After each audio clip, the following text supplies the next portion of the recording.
제가 이제 극단적인 사례로 이제 드는데 제 얘기 하나 해드릴게요. 어떤 선생님이 이제 제외하지 말라 이렇게 배웠잖아요. 근데 이제 그 선생님이 하나의 사례를 들고 오면서 이럴 때 어떻게 해요? 하고서는 이제 질문한 게 있어요. 근데 그게 뭐냐면 이 신혼부부가 요즘에는 그런 시어머니 없는데 뭐 있을 수 있겠죠. 근데 제가 시어머니 정도 나이 되는 세대잖아요. 근데 저희 세대에 그런 행동을 할 사람이 있을까? 좀 그런 생각인데 옛날에는 그런 시어머니가 많았대요. 이제 우리 왜 이제 신혼부부가 이제 결혼하고 신혼여행 갔다 와서 이바지 음식 해가지고 이제 인사하러 오잖아요. 그러면은 그 이제 첫날 밤을 그 시집에서 이제 하룻밤 자잖아요. 그러면은 그때 신혼부부 이제 자는데 시어머니가 그 중간에 껴서 자는. 근데 이럴 때 시어머니 제외하지 말라고 했는데 시어머니랑 그럼 같이 자야 돼요? 이게 질문이에요. 마침 2008년도 이제 헬링거 선생님 강연에 요 내용이 나와요. 어쨌든 남녀관계 강연에 헬링거 선생님이 말씀을 하세요. 뭐라고 했는지 혹시 기억나세요? 축진자가정 선생님들은 우리 온라인 수업에서 봤잖아요. 뭐라 그랬죠? 양심에 대해서 강요하실 때. 좀 어떠세요, 두 분은? 어떻게 해야 돼요? 같이 자야 돼요? 제외하지 말랬으니까 시어머니랑 같이 신혼부부 셋이 자야 돼요? 어떻게 해야 돼요? 죄송합니다만 안 되겠습니다. 그렇게 해야 돼요? 그거를 며느리가 해야 돼요? 그냥 그날은 그냥 뭐 첫날 밤이라 생각 안 하고 그냥 친구들하고 어디 놀러 간 것처럼 셋이서 그냥 자고. 예. 근데 두 번째 날도 그러면 어떻게 해요? 첫날 밤 그렇게 처음 그렇게 잤으니 계속 그렇게 자야 돼. 그러면서 어머니가 계속 셋이 잔다고 오시면 어떻게 하시겠어요? 인사하러 온 거면 계속 그렇게 살지는 않을 거니까. 근데 같이 살면서 그럼 어떻게 하죠? 한 번씩 바로 여행을 어떻게 해야 돼요? 어떻게 해야 돼요, 여러분? 지금 그 말이나 이 말이나 똑같은 거예요. 지혜가 필요한 거죠. 예. 어떻게 해야 돼요? 이제 이게 한국 문화, 그래서 가족 세우기 현지화 얘기를 하는 게 이게 한국 문화에서 있는 일이잖아요. 서양에서 이런 일이 뭐 있겠어요? 그러니까 한국 문화, 이 가부장 문화에서 특히 이제 뭐 시대가 변했으니까 지금 뭐 그렇게까지 그런 경우는 없지만 좀 다른 버전이 있겠죠. 자, 이제 헬링거 선생님이 뭐라고 하셨냐면요.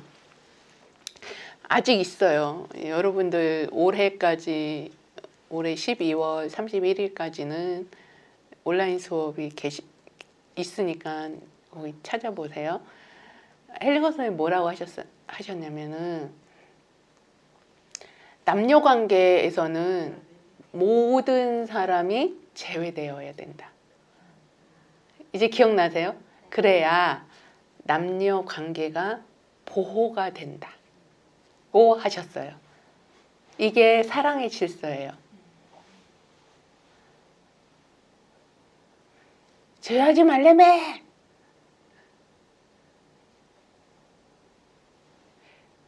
여기서 제외라는 건 뭐예요? 있는 그대로 존중하는 거잖아요. 그가 그의 자리에 존재하게 허용하는 거잖아요. 우리 내면에서. 그가 그의 자리. 시어머니는 시어머니 자리가 있고 며느리는 며느리 자리가 있고 아들은 아들 자리가 있고. 그죠? 시어머니 자리가 아들 내외 서열하고 부모 서열하고 자녀 서열이 다르잖아요. 그러니까 이 남녀 부부의 서열 안으로 시어머니가 들어온 거잖아요. 그러니까 여기에는 시어머니 자리가 없거든요. 그러니까 이게 사랑의 질서예요. 그러니까 시어머니는 시어머니 자리에 계셔야 되는 거고요. 그래야 관계가 존중이 돼요. 그러니까 남녀, 그러니까 부부는 부부 자리에 존재해야. 그래서 이 남녀 관계가 보호가 돼야 되는데 어머니가 자식 서열로 내려와 버리면 이 관계가 보호가 안 된다. 이 말씀하셨어요. 그래서 이 부부, 이 남녀 이 관계가 보호가 되려면 누구도 여기 껴서는 안 된다는 거죠. 그래서 제외를 해야 된다는 거죠.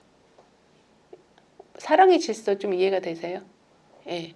그러면 이제 선생님 버전으로 올게요. 사회생활. 예. 이제 가족 관계의 서열 질서.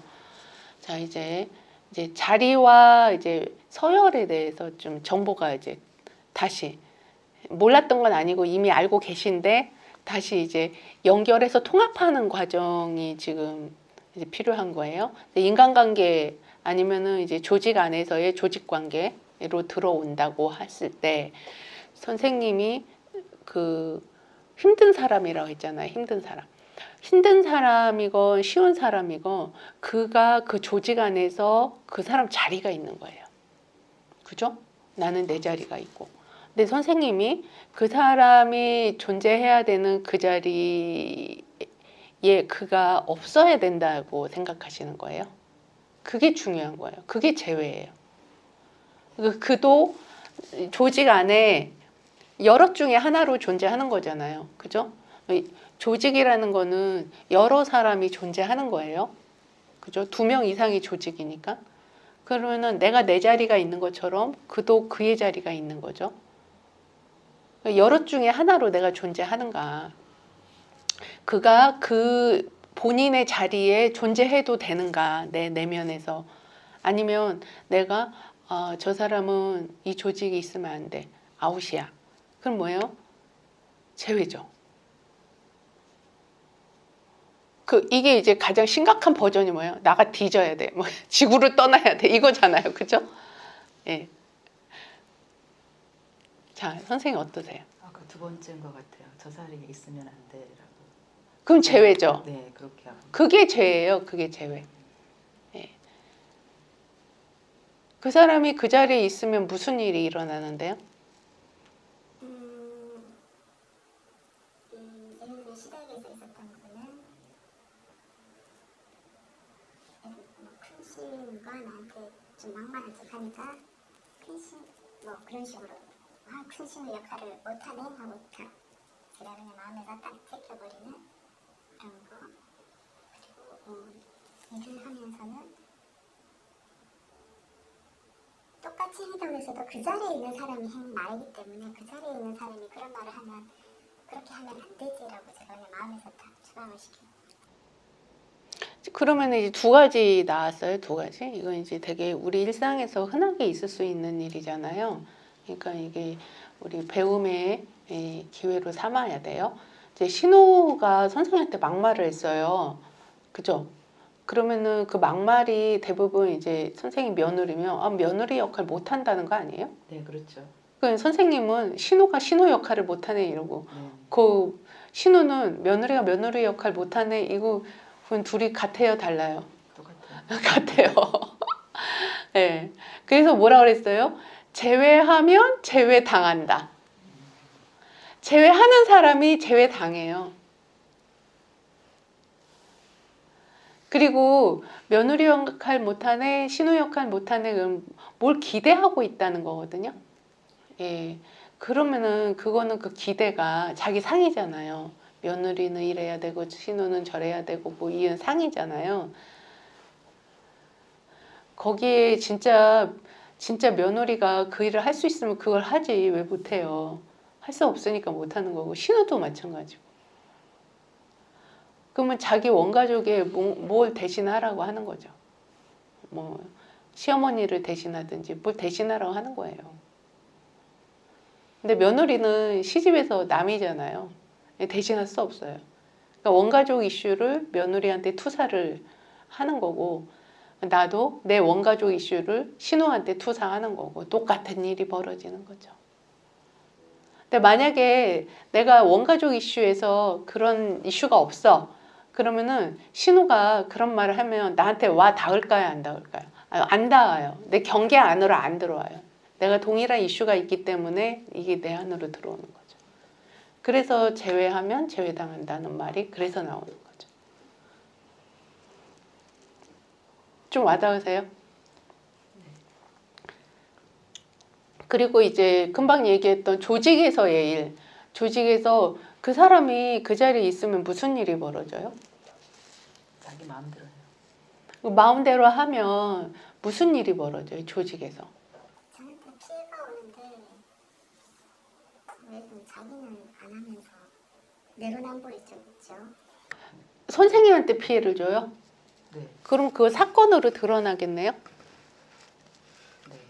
그러면은 그 책임 누가 져요? 그 사람이 지겠죠. 거기 있으니까. 그게 이제 우리가 관계 속에서 어떤 결정을 할 때 우리는 무엇을 보고 결정을 합니까? 결과를 보고 결정을 해요. 결과. 어떤 결정은 어떤 결과를 예측하잖아요. 그죠? 그 사람이 어떤 결정을 하든 내가 어떤 결정을 하든 예측을 하고 결과를 예측하고 결정을 하게 돼 있어요. 모든 결정은. 근데 그 사람이 하는 행동들이 예측이 가능한 거죠. 그 결과. 근데 그 결과가 조직의 마이너스야. 내가 어떤 결정을 했는데 그게 조직의 마이너스야. 그럼 결정을 다르게 해야겠죠.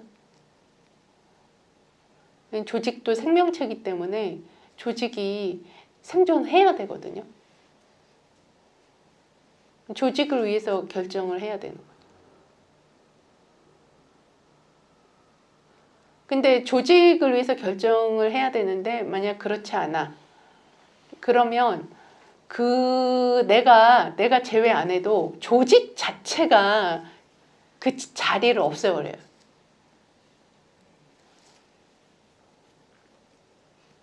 역할이 제대로 조직 운영의 역할이 역할 제대로 하지 않으면 조직 자체에서 조직체가 하나의 생명체거든요. 그래서 그 생명체가 그 자리를 없애버려요.